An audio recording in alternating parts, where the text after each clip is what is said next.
morning and welcome to the Global LTV Press Review for Tuesday, the 15th of October 2024. Let's dive into it, shall we? Let's begin this press review in the Republic of Cameroon with the Guardian Post Daily, cherished by many, haunted by some, read by all. Financing growth, mitigating shocks. Treasury reforms sustaining Cameroon's economic resilience. The cutting-edge reforms have maintained Cameroon's attractiveness on the international financial market, ensured the state meets its financial obligations and engagements amidst mounting internal and external challenges. Stories continue on page 3. Still with the Guardian Post, 2025 AFCON, Morocco, here we come. This as the men's senior football team of Cameroon have qualified for the 2025 Africa Cup of Nations AFCON. The indomitable Lions secured their place at the next year's Continental Football Jamboree with 2 games to spare after narrowly edging Kenya. This story continues on page 11.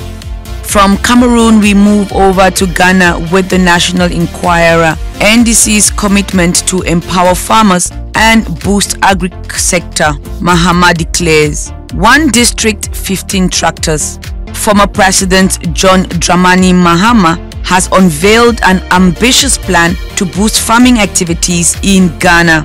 As part of this campaign tour in the Upper West region, he announced that every district will receive 15 tractors to support the Farmer Service Center program. This story continues on page 3.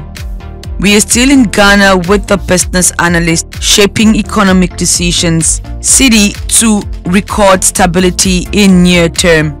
Ranked amongst the 4th worst currencies in Africa, the Ghana cedi will record stability in the near term as the upgrade in Ghana's credit rating by Moody's and the expected $360 million from the IMF positively impact sentiments around the local unit.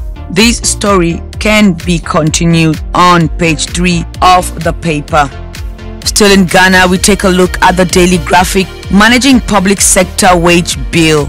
Wages must match productivity. The Fair Wages CEO, the public sector wage bill must be reformed to match productivity to performance of workers. The Chief Executive Officer of the Fair Wages and Salaries Commission, Benjamin Arthur, has advocated. The same story can be read on page 3 of the paper. And for our international front page review, the UK's Daily Mail, hushed courtroom hears evidence after death of Surrey girl whose father fled abroad and told police she was naughty. Sarah, 10, was burned with an iron, tied to a heating pipe, bitten, and had her spine broken. Sarah Sharif suffered a brutal campaign of violence before she was allegedly beaten to death by her father. The story continues on page 5 of the newspaper. We're still in the UK with the Daily Telegraph. Weight loss jabs will get Britain working, straining to hand obese patients drugs and stop them holding back our economy. Unemployed people will be given weight loss jabs under government plans to get them back to work. West Treating has said the new class of medication can have a monumental impact on obesity and getting Britain working. You can read the rest of the story on page 2 of that newspaper. Now, still for our international front page, the United States of America with the Wall Street Journal. Western spy agencies sound alarms on Chinese espionage. London, Beijing is conducting espionage on what Western governments have said is an unprecedented scale, mobilizing security agencies, private companies, and Chinese civilians in its quest to undermine rival states and bolster the country's economy. Page 7.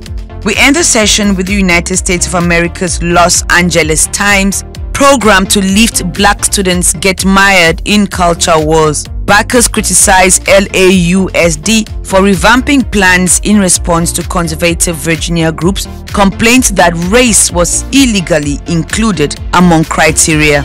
Under pressure after a conservative group took legal actions, the Los Angeles Unified School District will overhaul a $120 million academic program for struggling black students by eliminating race as a factor in determining which children will be helped. The rest of the story can be read on page A10 of the newspaper. And that is it, ladies and gentlemen, for today's press review here on Global LTV. Stay tuned to this channel and of course stay blessed.